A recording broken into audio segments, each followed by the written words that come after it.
Hey, what's going on, guys? Master in the Zone here. Today we'll be watching History versus Thomas Jefferson. Thomas Jefferson, the third president of the United States. Anti-federalist. My bad. Really like bloodshed when it came to revolutions. Spirit of the revolution. Louisiana Purchase. Major French guy. Loved France. Practically was French. Because he founded the Constitution of Man, France. And yeah, a lot of things against him though, because this is history versus, so there's pros and cons about him. Cons would for him would be he had loads of slaves. He was a total hypocrite. I'm pretty sure. He says don't expand the government, but expands the government. Says to free the slaves. Has 1 billion slaves. I say billion, but like hundreds. But so yeah, let's just check this out. Let's see what they have to argue.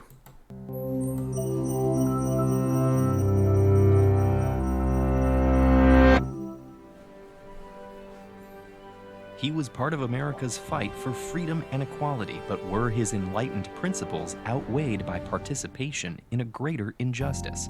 Find out on History versus Thomas Jefferson. Order. Hey, that's one of the guys from Mount Rushmore.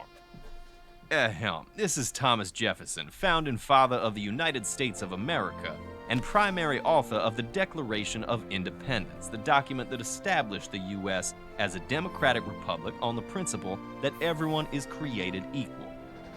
If by everyone you mean property-owning white men, at the time Jefferson was writing, 1/5 of the colony's population was enslaved. Surely he couldn't be expected to single-handedly overturn the institution of slavery. Couldn't he have just written that into the Declaration? It wasn't that simple, Your Honor. Jefferson was one of 5 authors, and the document had to be ratified by the Continental Congress. Yeah. He included a clause opposing the slave trade. Basically, he didn't want to upset the other colonies. They're trying to make a Declaration of Independence, and what they really wanted was to be all the colonies be united against the British. And a lot of southern colonies really like slavery, so you had to appeal to them in order for them to join with you. So they're going to mention that right now. State delegates removed it. Nevertheless, Jefferson recognized slavery as an immoral institution and condemned it throughout his life. Even though he never freed his slaves. But Jefferson's words never came close to matching his actions. As Virginia's governor, he did nothing to change the state's slave laws. And in his personal life, he held over 600 people in slavery. Damn, that's crazy. Furthermore, he believed black people were intellectual inferiors who, if emancipated, should return to their countries of origin. Frankly, there's no argument. Now, that idea had some backing to it. At that time, most people who wanted the end of slavery thought about this. I'm pretty sure Abraham Lincoln even thought about this. I'm pretty sure that's why Liberia is a country today. Because of that idea of sending, we can't have free blacks and whites in America because they're going to cause conflict. Why not send them to Africa? They were against slavery, but they weren't to that much. They weren't racist, but but they were still racist. Modern perspective, they were racist, but not as racist. They were just not as racist enough to like slavery, but that's pretty much it. That Jefferson did anything significant to combat slavery. It's true, Your Honor, but Jefferson did make important contributions to religious, financial, and gender equality. That's true. And I really like that for it. Jefferson was one of the few people who wanted that no religion to be... He promoted the freedom of religion, all religions. He made it so in Virginia, all religions were accepted. The United States was actually voted on either being a Protestant country or being a free for all religion. He really promoted that. And actually, I do appreciate what he did for that, or else who knows what the United States would have been like in the future. He led the charge for separating church and state, removing government funding for Virginia's Anglican Church, and paving the way for our modern understanding of religious freedom.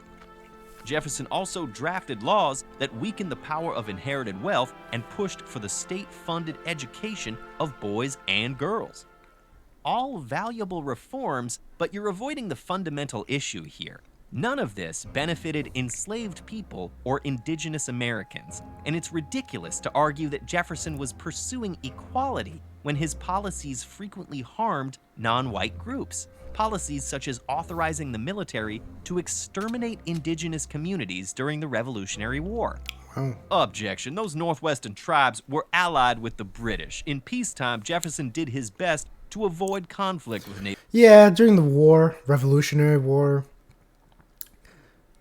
you're just fighting for whatever you believe in. You don't care who the enemy is, and all you care is about what you're fighting for, and how are you gonna do it.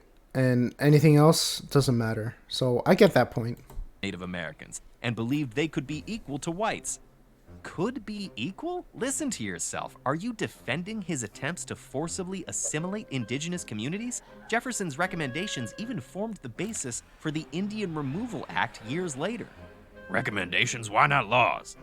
Thomas Jefferson served as a diplomat and Secretary of State before being elected as vice president under John Adams in 1796. So recommendation, as he would recommend George Washington and John Quincy Adams to these things. A role As an in advisor. which he undermined the president's authority.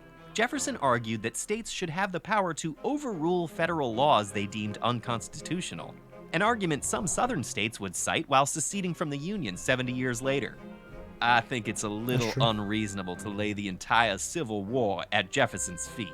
Besides, his defense of states' rights was motivated by the president's overreaching central government. As part of Adams' preparations for war with France, he signed legislation that tightened restrictions on immigrants and limited criticism of the government. Jefferson was just trying to protect the public, and ultimately, Basically, Adams pushed and he pushed back.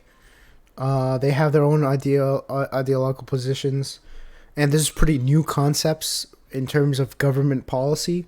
So there's no way he could have known that some ideal things such as states' rights over the federal government wouldn't turn out as good as he expected to. Because nowadays everyone knows that if states have too much power, then your country's not gonna progress at all.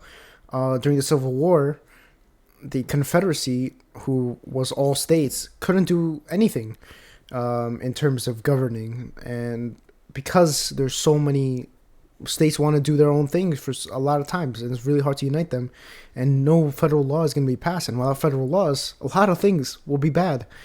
As much as people don't like it, it will be. For example, food regulation, people will be poisoned day after day because no federal law is implementing or restricting bad food from coming in. Like that, for example. Sometimes federal power needs to surpass state power so that everything will turn out okay. his efforts was so popular that he was elected as the next president. A dubious victory. He only won because states were allowed to count enslaved people towards their population without giving them voting rights. And there was a lot of slaves in the South. So, yeah. This system gave states that held people in slavery additional voting power in the Electoral College until the Civil War. Be that as it may, Jefferson was a popular president. He worked to prevent the country from taking on too much debt and successfully led the U.S. through the Napoleonic and the Barbary Wars. Plus, he dramatically expanded the country's territory through the Louisiana Purchase, where he once again failed to stop slavery from taking hold. I'll remind you that President Jefferson signed a law forbidding the importation of enslaved people in 1807. That's because Jefferson thought slavery was going to die out. This is before Eli Whitney's cotton gin invention. And basically, essentially, slavery was slowing down as a business because it was really hard to pick cotton, and having enough so many slaves to pick out the cotton is increasing the cost, and you're not making more profit with it. But by the time the cotton gin, so at this time everyone thought, since it's going like this, soon people will move on to other things, and slavery will just naturally be gone. But because of Eli Whitney's cotton gin, that didn't happen, and it boomed and it expanded. So because of technological innovation, things like this happen. For example, right to bear arms. Everyone had the same kind of gun. You could only shoot one bullet, and it took like 13 minutes to reload. They're not. They weren't. The founding fathers never thought, automatic rifles and everything. They thought ahead, but they didn't think that much ahead in terms of technology, because we have so many gun problems now in the United States. So yeah, this kind of thing, yeah, I can't really blame Thomas Jefferson for that. Everyone really thought the same way he did. Well, someone like him, like white people, but And yet he continued to enslave those already on American soil, including his own flesh and blood. Pardon? Following his wife's death, Jefferson yeah. began a relationship with Sally. her half-sister and maid, Sally Hemings. Jefferson fathered 6 children with Hemings. wait, I didn't know that. Half sister? Let me hear that again. Sister and maid, Sally Hemings. Half sister and maid. What? Half, not stepsister, but half sister? That's pretty sure that's incest. Jefferson fathered 6 children with Hemings and Their descendants are still alive. Thomas Jefferson's descended from his wife and Sally Hemings. They're still alive to this day. kept the entire relationship secret while continuing to publicly denounce the personhood of Black Americans. Jefferson freed several members of the Hemings family, including his children with Sally, while refusing to free anyone else. Despite enslaving over true. 600 people, Jefferson only freed 10, 5 during his life and 5 in his will, all members of the Hemings family. Even I have to admit, this seems indefensible. It's true, Your Honor. Despite pursuing what he believed to be equality, Jefferson failed to uphold his own ideals. Ultimately, he was a man of his time, living in an economy that relied on exploitation and enslaved labor. That's hardly a defense when many of Jefferson's contemporaries opposed slavery and took action to abolish it. Even if some people considered him a great man in his time, he doesn't have to be an icon in ours. Well, I hear Mount Rushmore has a problematic past, too. Can we judge historical figures by modern standards? And what responsibilities do powerful people have to the future? Answering these questions is all part of putting history on trial. Keep examining the legacy. Well, that was a pretty interesting video. I think I'll have to side with the guy who was against Thomas Jefferson, because when he asked, do we understand from a modern perspective? Do we judge them by that? I don't think we do. But during that time, was it morally right? Did he understand it was morally right at that time? Yes, he was. I mean, wrong, morally wrong at that time. And what he did was morally wrong, even in his time, which he knew, because they had those kind of ideas at the time. Even if it was in a minority, it was understood that slavery was a moral wrong. So, what do you think? Comment down below. And if you want to see more videos like this, make sure you like, comment, subscribe. Comment below what you think, And yeah, let's see what happens. I really side with it against. It's pretty biased for me. I'm more like Federalist guy, Hamilton, yeah, kind of guy. But I understand some points they're trying to make. Again, let me know what you want, okay? Let me know. Thank you, and have a good one.